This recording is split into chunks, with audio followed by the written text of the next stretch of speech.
ಈಗಾಗಲೇ ನಮ್ಮ Karnataka state federation of Karnataka lorry owners and agents ಏನಿದೆಯೋ, ಈಗಾಗಲೇ ನಮ್ಮ ಕರ್ನಾಟಕ ರಾಜ್ಯ ಸರ್ಕಾರ ನಮ್ಮ ಲಾರಿ ಮಾಲೀಕರಿಗೆ ಏನು ಈಗಾಗಲೇ ಡೀಸೆಲ್ ರೇಟು ಮತ್ತು ಸ್ಟೇಟು ಹೈವೇ ಟೋಲು, ನಂತರ ಬಾರ್ಡರ್ ಚೆಕ್ ಪೋಸ್ಟಸ್ಸು, ಈ ಥರ ಎಲ್ಲ ದುಬಾರಿ ಮಾಡಿದೆಯೋ, ಇದು ನಮ್ಮ ಲಾರಿ ಮಾಲೀಕರಿಗೆ ತುಂಬ ಸಂಕಷ್ಟದ ವಿಷಯವಾಗಿದೆ.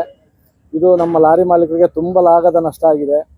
ಇದನ್ನು ನಮ್ಮ ಡಾಕ್ಟರ್ GR ಷಣ್ಮುಗಪ್ಪ ಸರ್ ಅವರು, ರಾಜ್ಯ ಲಾರಿ ಮಾಲೀಕರ ಸಂಘದ ಅಧ್ಯಕ್ಷರು ಆದ ಷಣ್ಮುಗಪ್ಪ ಸರ್ ಅವರು ನಿನ್ನೆ ರಾತ್ರಿ 14ನೇ ತಾರೀಕು ಮಿಡ್ನೈಟಿಂದನೇ ಲಾರಿ ಮುಷ್ಕರವನ್ನು ಮಾಡಬೇಕು ಅಂತೇಳಿ ನಮ್ಮ ಎಲ್ಲ ಸ್ಟೇಟ್ನ ಎಲ್ಲ ಲಾರಿ ಮಾಲೀಕರ ಸಂಘದವರಿಗೆ, ಎಲ್ಲ ಜಿಲ್ಲಾ ಮತ್ತು ತಾಲೂಕು ಲಾರಿ ಮಾಲೀಕರ ಸಂಘದವರಿಗೆ ಮಾಡಬೇಕು ಅಂತೇಳಿ ಆಹ್ವಾನ ಕೊಟ್ಟಿದ್ದಾರೆ.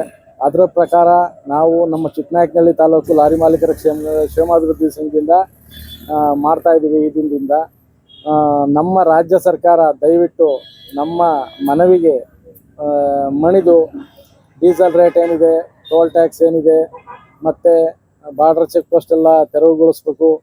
ಇದೆಲ್ಲ ನಮ್ಮ ಮನವಿಗಳನ್ನು ಆಲಿಸಿ ದಯವಿಟ್ಟು ನಮ್ಮ ಲಾರಿ ಮಾಲೀಕರ ಸಂಕಷ್ಟಕ್ಕೆ ಮಣಿಬೇಕು ಅಂತ ಕೇಳ್ಕೊತೀನಿ. ನಮಸ್ಕಾರ. ಎಲ್ಲ ನಮ್ಮ ವೇದಿಕೆ ಮೇಲಿರುವ ಪದಾಧಿಕಾರಿಗಳು ಮತ್ತು ಹಾಗೆ ಪತ್ರಕರ್ತ ಬಂಧುಗಳಿಗೆ ನಮಸ್ಕರಿಸುತ್ತಾ, ವಿಷಯ ಗೊತ್ತಿರೋ ಹಾಗೆ ಕೇಂದ್ರ ಹಾಗೂ ರಾಜ್ಯ ಸರ್ಕಾರಗಳು ನಮ್ಮ ಲಾರಿ ಮಾಲೀಕರ ಮೇಲೆ ಗದ ಪ್ರಹಾರವನ್ನು ಏರ್ತಾನೆ ಬಂದಿರುತ್ತೆ ಹಲವಾರು ವರ್ಷಗಳಿಂದ. ಆದರೆ ಏನೋ ಗೊತ್ತಿಲ್ಲ, ನಮ್ಮ ಕೇಂದ್ರ ಮತ್ತು ರಾಜ್ಯ ಸರ್ಕಾರಗಳು ಮಾತೆತ್ತಿದ್ರೆ ನಾವು ಈಸಿಯಾಗಿ ನಮ್ಮನ್ನ ಟಾರ್ಗೆಟ್ ಮಾಡ್ತಾರೆ, ಏನು ಅಂತ ಗೊತ್ತಾಗೋದಿಲ್ಲ. ದೇಶಕ್ಕೆ ಹೇಗೆ ರೈತ ಮೊದಲನೇದಾಗಿ ರೈತ ಬೆನ್ನೆಲುಬು ಅಂತಾರೋ, ಅದರ ಎರಡನೇ ಭಾಗವಾಗಿ ನಮ್ಮ ಸಾರಿಗೆತರ ಇಲಾಖೆ, ಸಾರಿಗೆತರ ಸಂಸ್ಥೆಗಳು ಇದ್ದಾವೆ. ರೈತ ಹೇಗೆ ದೇಶಕ್ಕೆ ಬೆನ್ನೆಲುಬಾಗಿ ಅವನ ದುಡಿತಾನೋ, ಅದರ ಸಮಭಾಗವಾಗಿ ನಮ್ಮ ಸಾರಿಗೆತರ ಇಲಾಖೆಗಳು, ನಮ್ಮ ಲಾರಿ ಮಾಲೀಕರು, ದೇಶದ ಎಲ್ಲ ಲಾರಿ ಮಾಲೀಕರು ಸಮೇತ ಸರಿಸಮನಾಗಿ ದುಡಿತಾರೆ. ಆರ್ಥಿಕ ವ್ಯವಸ್ಥೆ ನಿಂತಿರೋದೇ ನಮ್ಮ ಲಾರಿ ಮಾಲೀಕರ ವ್ಯವಸ್ಥೆಯಿಂದ ಅಂತ ನಾನು ಹೇಳಕ್ ಕೊಡ್ತೀನಿ. ದಿನದ 24 ಗಂಟೆ ದೇಶದಲ್ಲಿ ಯೋಧರು ಹೇಗೆ ಗಡಿ ಕಾಯ್ತಾರೋ ಹಾಗೆ ದೇಶದಲ್ಲಿ ದಿನದ 24 ಗಂಟೆ ಸೇವೆ ಏನಾದರೂ ಕೊಡ್ತಾ ಇದ್ರೆ ಅದು ನಮ್ಮ ಲಾರಿ ಮಾಲೀಕರು. ಪ್ರತಿ ಸಾರಿ ನಾವು ಏನಕ್ಕೆ ನಮ್ಮ ಟಾರ್ಗೆಟ್ ಆಗ್ತಿದೆ ಗೊತ್ತಾಗ್ತಿಲ್ಲ. ಪ್ರತಿ ಸಾರಿ ಟೋಲ್ಸ್ ಹೆಚ್ಚಳ ಮಾಡ್ತಾರೆ, ಹಾಗೆ ಡೀಸೆಲ್ ರೇಟ್ ಹೆಚ್ಚಳ ಮಾಡ್ತಾರೆ, ತೆರಿಗೆಗಳನ್ನ ಹೆಚ್ಚಳ ಮಾಡ್ತಾರೆ, ಬಾರ್ಡರ್ ಚೆಕ್ ಪೋಸ್ಟ್ಗಳನ್ನ ತೆಗಿಬೇಕಾಗುತ್ತೆ, ಆದರೂ ಅದನ್ನು ತೆಗೆಯೋದಿಲ್ಲ. ಕೇಂದ್ರ ಸರ್ಕಾರ ಈಗ ಸುಮಾರು 12ರಿಂದ 14 ರಾಜ್ಯಗಳಲ್ಲಿ ನಮ್ಮ ಚೆಕ್ ಪೋಸ್ಟ್ ಅನ್ನು ತೆರವುಗೊಳಿಸಿದೆ.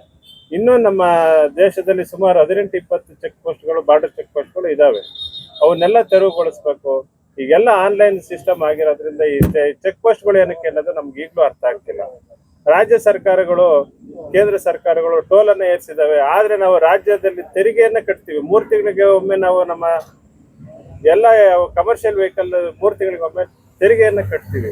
ಈ ತೆರಿಗೆ ಏನಕ್ಕೆ ತಗೊಂತಿದ್ದಾರೆ ಅನ್ನೋದು ನಮ್ಗೆ ಈಗಲೂ ಅರ್ಥ ಆಗ್ತಿಲ್ಲ. ಟೋಲ್ ತಗೊಂತಾರೆ, ಟೋಲ್ ತಗೊಂಡ್ಮೇಲೆ ರಸ್ತೆ ತೆರಿಗೆ ಏನಕ್ಕೆ ಅನ್ನೋದು ನಮ್ಗೆ ಈಗಲೂ ಅರ್ಥ ಆಗ್ತಿಲ್ಲ. ಅದು ಯಕ್ಷ ಪ್ರಶ್ನೆ. ಇದು ಬಹಳ ತುಂಬಾ ಹೊರೆ ಆಗುತ್ತೆ. ಆದ್ರಿಂದ ನಮ್ಮ ಕೇಂದ್ರ ಮತ್ತು ರಾಜ್ಯ ಸರ್ಕಾರಗಳು ದಯವಿಟ್ಟು ನಮ್ಮ ಲಾರಿ ಮಾಲೀಕರ ಈಗ ಒಂದು 4-5 ಬೇಡಿಕೆಗಳನ್ನ ಹೋಗ್ಬಿಟ್ಟು ಸ್ಪಂದಿಸ್ಬೇಕು ಅಂತ ನಾನು ಈ ತಮ್ಮಲ್ಲಿ ಕೇಳ್ಕೊಳ್ತೀನಿ.